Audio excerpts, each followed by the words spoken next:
The alien convoy moved slowly through the dark space, their sleek ships gliding past the faint edge of a strange region marked on their star maps, with only one note written in the human language: "Do not cross." The commander of the convoy, a tall insectoid named Zekar, clicked his mandibles in amusement as he looked at the warning. Humans were young in galactic terms, a race that had appeared in space only a few centuries ago. The great empires considered them unpredictable, but not dangerous enough to threaten advanced fleets like his. Scar's second officer, a smaller alien with scales that shimmered in the dim light, hesitated before speaking.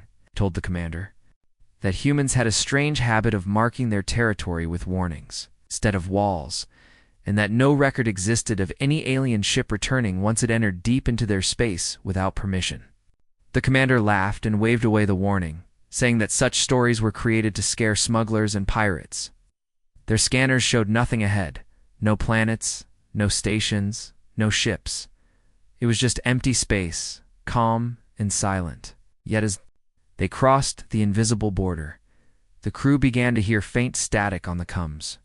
At first they assumed it was interference, but then the static became soft whispers in a language some recognized as human. The voices were slow, deliberate, and repeated a single word they could not fully understand. One of the younger crew members shivered and asked if they should turn back. Scar ignored the suggestion and ordered the fleet to move deeper. The stars seemed to grow dimmer around them, but he thought it was just a trick of the light. An hour later, one of the smaller scout ships at the edge of the convoy suddenly vanished from the radar. There was no explosion, no debris, no sign that it had ever existed. The crew stared at the screens, confused. Scar called the missing ship over comms, but there was only silence. No one had seen it jump to hyperspace, and the energy readings showed nothing unusual, the commander told. The others, it was probably a system malfunction or a navigation error. Still, the atmosphere on the bridge grew tense. Then, another ship vanished, this time right in the middle of the formation. It blinked out of existence as if erased from reality. Before disappearing, its comm system broadcast a short burst of sound, a human voice saying a single word in perfect clarity: "Leave." The crew froze. The translator confirmed the meaning, and a low murmur ran through the ship. Scar tried to dismiss it again, but even his voice wavered. The fleet moved on, slower now. Every few minutes, small flickers appeared on their scanner shapes too. Fast to identify, moving just outside visual range. The shapes never appeared in the same place twice, and sometimes they seemed to come from within the fleet's own formation. The second officer quietly suggested they retreat before more ships vanished. But ZCR refused to turn back without answers. He told himself humans could not possibly hide anything from their advanced scanners. Yet something was wrong. The ship's lights flickered for brief moments, and some crew members complained of sudden headaches and blurred vision. The whispers in the comms grew louder and more frequent, though the words were still hard to make out. Suddenly, one of the navigators reported a massive object far ahead, too big to be a ship, yet too small to be a planet. The readings shifted every few seconds, as if the object was changing shape. Then, without warning, it disappeared from the screen. The crew barely had time to react when the same reading appeared again, much closer this time. No one saw it visually, but the scanners insisted it was there. The moment it appeared, all long-range communication cut out. The fleet was now completely isolated from the rest of the galaxy. Panic began to spread among the smaller ships, but Zisa's voice came through firm, telling them to hold position. It was then that the comms played something strange. A human voice began speaking, calm and steady, in their own language, as if perfectly fluent. It told them they had crossed into restricted space without clearance, and that they had one chance to turn back. The crew stared at each other in shock. How did the humans know their language so perfectly? Before anyone could respond, the voice added something chilling. "This is your only warning. If you do not leave, you will not return." The message repeated twice and then ended in silence. Scar felt a cold unease he could not shake. He wanted to believe it was a bluff. But the missing ships and the strange readings made it harder to ignore. Still, pride and stubbornness ruled him. He ordered the fleet forward, determined to prove the humans were bluffing. But as they moved, the stars around them seemed to vanish one by one, as though they were sailing into a darkness that consumed the galaxy itself. The whispers turned into faint human laughter, and the feeling on board shifted from tense to suffocating. Somewhere in the shadows ahead, something was waiting for them, and for the first time. Scar wondered if the stories about human space were not just old myths.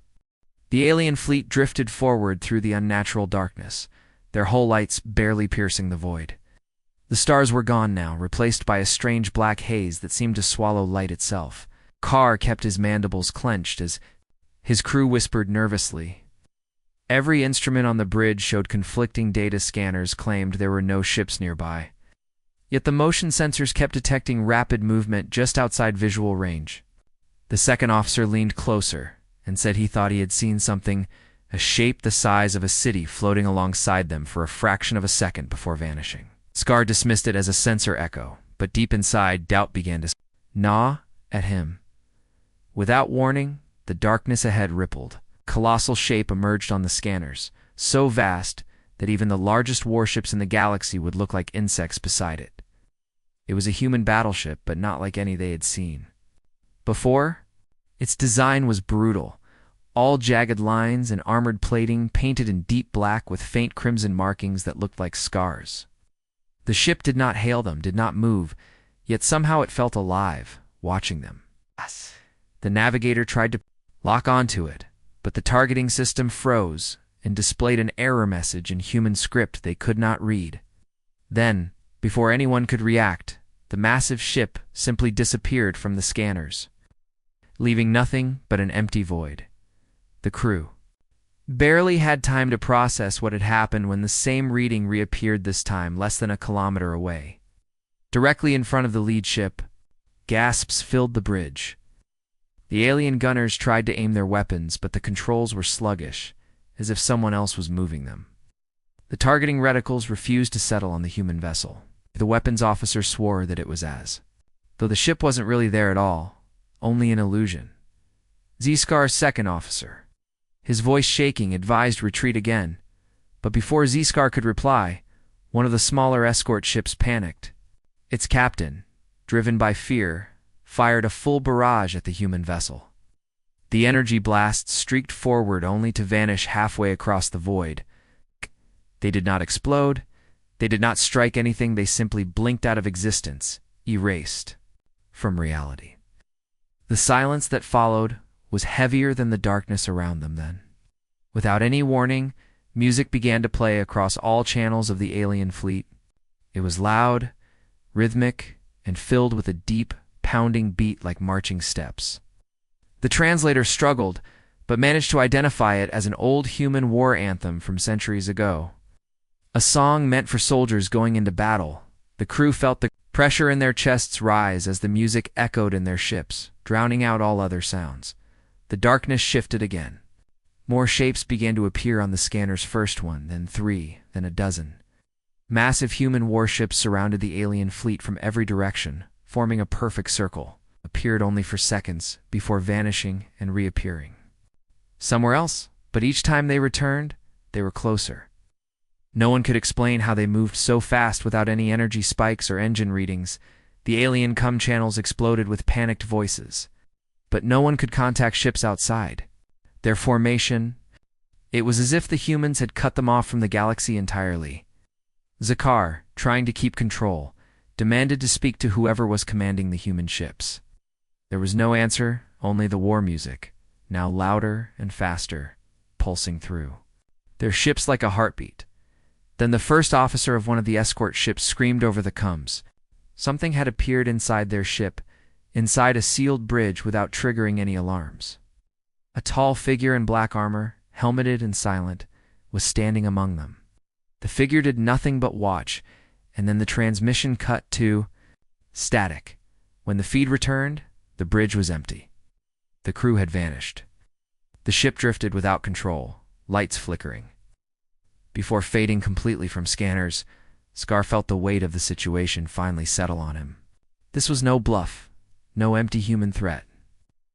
They were being hunted, And the humans were not just attacking, they were playing with them. The fleet was shrinking, one ship at a time, swallowed by an invisible force they could not fight. As the war anthem thundered in their ears, Xkar realized something even more unsettling. The humans had never once told them to surrender. They were not asking for terms. They were simply closing in, waiting for the right moment to strike. The alien fleet was in chaos. Ships were breaking formation, trying to find a way out of the tightening circle of human vessels that appeared and disappeared like ghosts. Zakar barked orders to hold position, but his voice carried no authority. Now, the fear in it was too clear. The war anthem still played on every channel, its deep drums and sharp notes, making it feel as though an army was marching closer with each beat. The darkness outside seemed alive, shifting in unnatural ways. Then, all at once, the music stopped. The silence was worse. Without warning, the void around the alien fleet lit up in an eerie blue glow. Something enormous and transparent snapped into place around them, an energy net so vast that it enclosed the entire convoy. It hadn't been on the scanners seconds before, but now its shimmering lines stretched in every direction, locking them inside. Zakar ordered the gunners to fire at it, but every shot passed harmlessly through the glowing mesh, as if it wasn't there at all. The navigator reported that all hyperspace drives were offline. They weren't just trapped, they were caged. The first human ship appeared in full view, then no longer hiding. It slid silently toward them, its black armor swallowing the light. A hatch opened on its side and out drifted smaller craft, each one sleek and silent. They moved like predators, approaching the alien ships without broadcasting any signals. One of the alien escorts tried to ram a smaller craft, but just before impact, it seemed to slide through the human vessel as if it were a shadow. Moments later, alarms rang out on that same escort ship.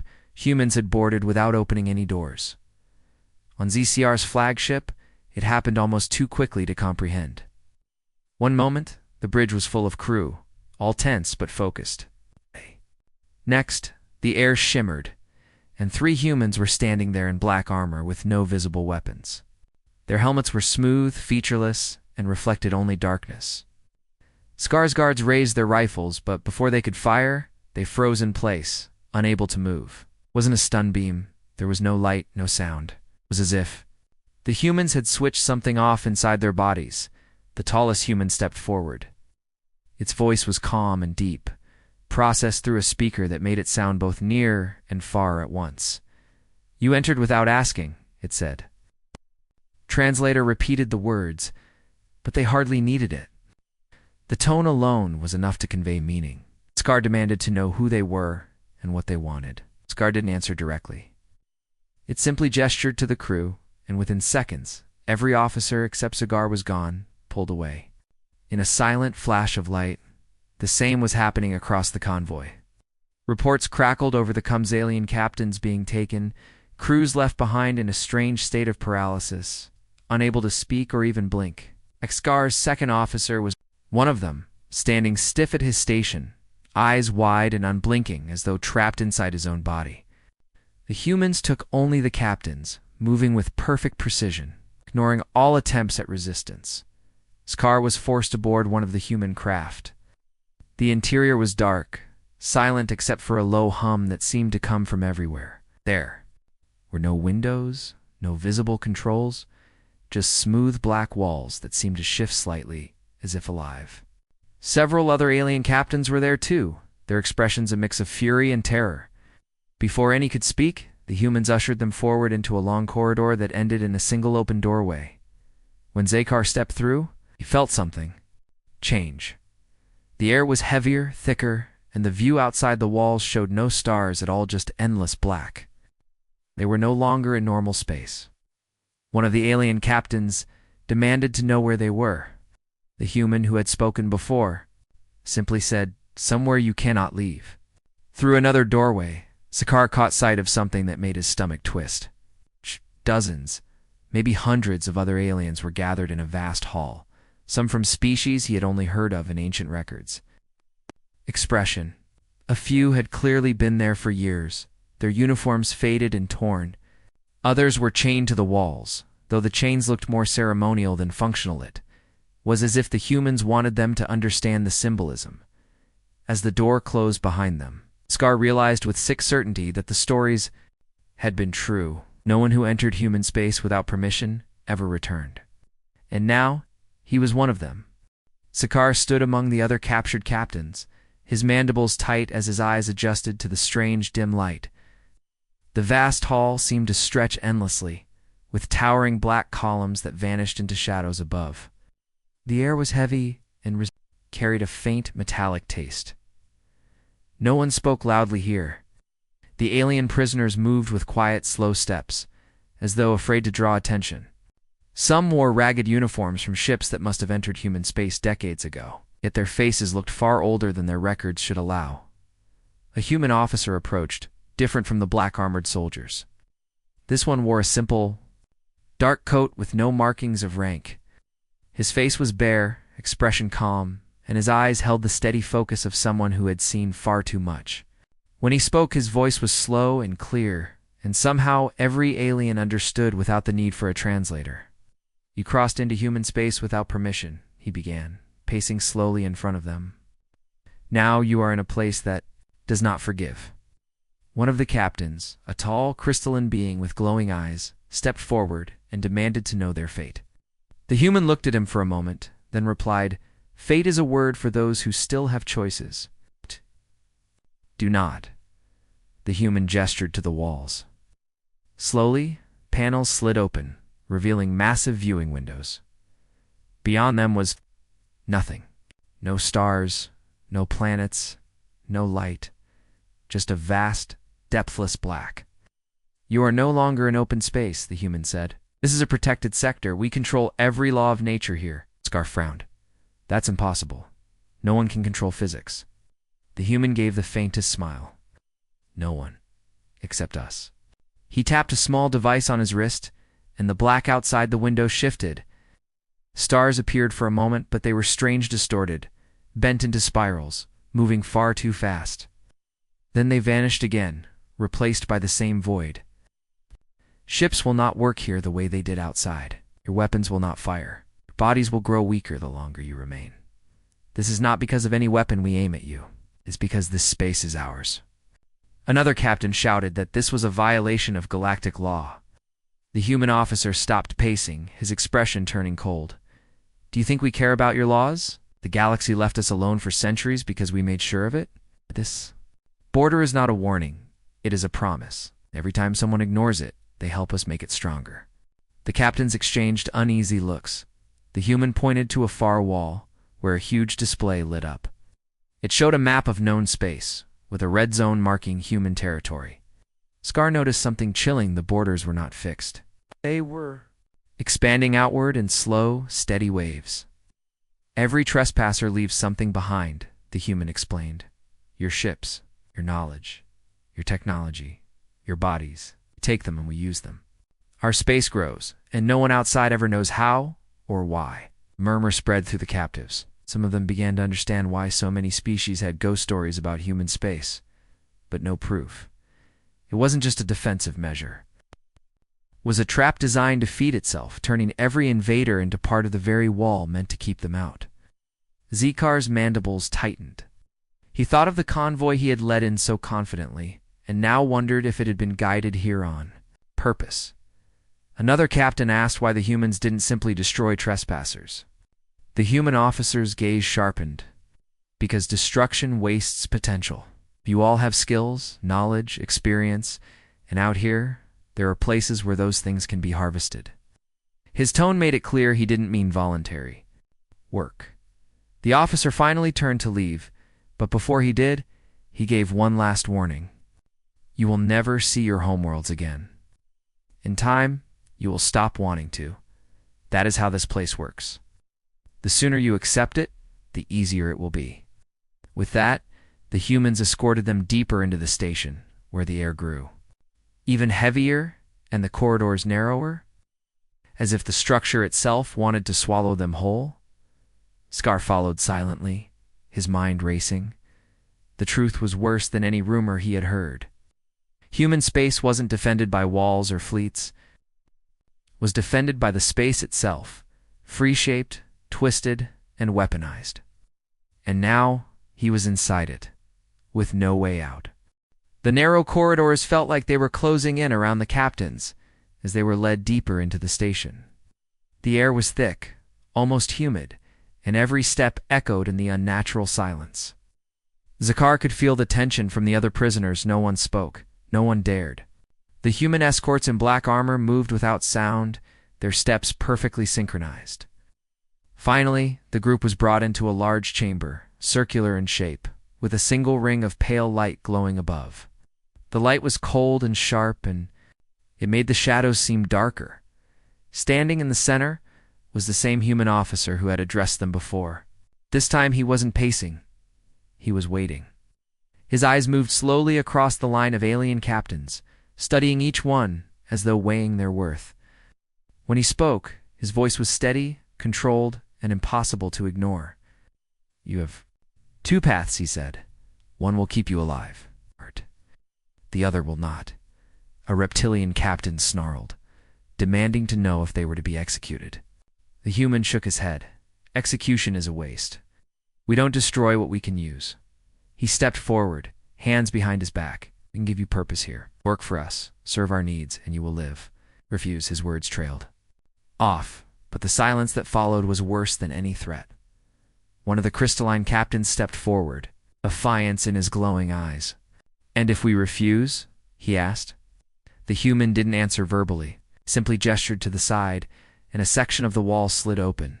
Beyond it was a small, featureless room filled with a faint black mist. The human's voice was calm as he said, "The Black Room." The name alone made several of the older prisoners flinch, as though they had heard it before. 2 black-armored soldiers took the crystalline captain and pushed him inside. The door sealed with a soft hiss. For several long minutes, the chamber was silent, except for the faint hum of the station. "Oh." Then the door opened again. The same captain stepped out, but something was wrong. His eyes no longer glowed. His movements were slow, mechanical. He walked back to the line without looking at anyone, his face completely blank. The human officer didn't explain. He didn't need to. Everyone understood. Zakar felt his pulse quicken. This wasn't a choice, it was obedience or erasure. Some of the captains broke quickly, bowing their heads and agreeing to serve. Others stayed silent, staring at the floor. The human officer moved along the line, noting each answer. When he reached Scar, he stopped and studied him for a long moment. "You led your fleet into our space without hesitation," he said. "That kind of willpower is useful." Zakar said nothing. The human leaned in slightly, his voice low enough that only Zakar could hear. "Serving us will not make you free, but it will keep you whole. For a while." Then he stepped back and continued down the line as the volunteers were led away. Whispers began to pass among the prisoners who remained. They spoke of how human space was once much smaller, how its borders had crept outward over centuries. Every trespasser was part of the expansion. The humans took more than ships and technology. They took people, minds, knowledge, folding them into something larger. Something no one outside could understand. The chamber emptied, leaving only those who had refused. Zakar remained among them, his thoughts racing. He didn't know if resisting was bravery or foolishness, but he knew one thing: the humans hadn't brought them here for nothing. Whatever they wanted, it would be far worse than death. And deep in his mind, a question grew like a shadow. Had his fleet really wandered into human space by accident, or had they been pulled in, piece by piece, until escape was never possible? The remaining captains were marched out of the chamber in silence, their footsteps echoing along the cold metal corridors. Zakar could feel the weight of unseen eyes on them, as if the walls themselves were watching. The humans said nothing. Now there were no threats, no instructions, only the quiet certainty that they were exactly where the humans wanted them. They were brought to a massive hangar, unlike any Zakar had seen before. Inside were ships, some alien, some unmistakably human, and many that looked like strange hybrids of both. The alien vessels bore human insignias, painted in black and crimson, as if their old identities had been erased. Zakar's breath caught when he saw one of his own escort ships among them. The hull was patched with unfamiliar plating, the weapons, replaced with designs he didn't recognize. Crew he once knew stood on the deck, but their movements were slow, unnatural. They didn't wave or speak, they simply stood in place, watching without expression. It was as though they had been hollowed out and rebuilt. The human officer appeared beside him without a sound. "You've been here long enough to see the truth," he said. "You were never caught. We let you in." Scar turned sharply, mandibles flaring. Human continued, his tone calm, almost instructional. Ow. "Your border incursion was noticed before you even crossed the first marker. The space you think you navigated freely was already under our control. We left paths open, gave you silence on the scanners, let you think you were unseen. We wanted you to keep going." The words sank into Zekar like ice. His fleet's course had been deliberate, planned by him, but the realization now was unavoidable. The humans had been shaping it from the start. He wondered how many fleets before his had been drawn in exactly the same way, their leaders thinking themselves clever or brave in the hangar. Sudden alarm echoed, not one of panic, but of preparation. Massive hangar doors began to open, revealing the void outside. Except it wasn't the same black nothing he'd seen before. Fleets of human warships waited, engines pulsing faintly, stretched into the distance, so many that Zekar could not count them. Every one of them turned slowly, their formations shifting to surround the hangar's exit. The officer gestured toward the scene. "This is the part where most of you try to run," he said. "Away. It's always the same. You think there's a chance?" And that's when we closed the last door. Zekar and the others were forced aboard their own ships, now under human control. The systems worked, but the interfaces had changed, commands rerouted, security codes replaced. Still, some captains tried to flee the moment the hangar opened. A few ships darted forward, engines roaring. For a brief moment, Scar thought one might actually break through. But then, without any visible attack, each fleeing vessel simply blinked out, vanished into nothing. Like the scouts on the first day, the human fleets began to move in. Not fast, not aggressive, just inevitable. Yes. There was no space to hide, no hyperspace jump possible. Chaos comes lit up with a single channel, and the human officer's voice came through, calm as ever. "You're not leaving. You're part of us now." The alien captains were silent. Some stared at their consoles in defeat, others at the endless wall of human ships surrounding them. Scar felt the last ember of defiance in his chest begin to fade. This wasn't a battlefield. It was a cage the size of a star system. They had walked into it willingly, as the human formation tightened. The blackness outside seemed to swallow the alien ships one by one, their names, their identities, their histories all erased. Scar thought of his homeworld, of the messages he would never send. Somewhere far away, the galaxy still thought his fleet was exploring or trading. They would never know what had happened, and as the final door of the hangar closed behind the last taken ship, the darkness outside returned to perfect stillness. The humans had expanded their borders again, and no one beyond them would ever realize.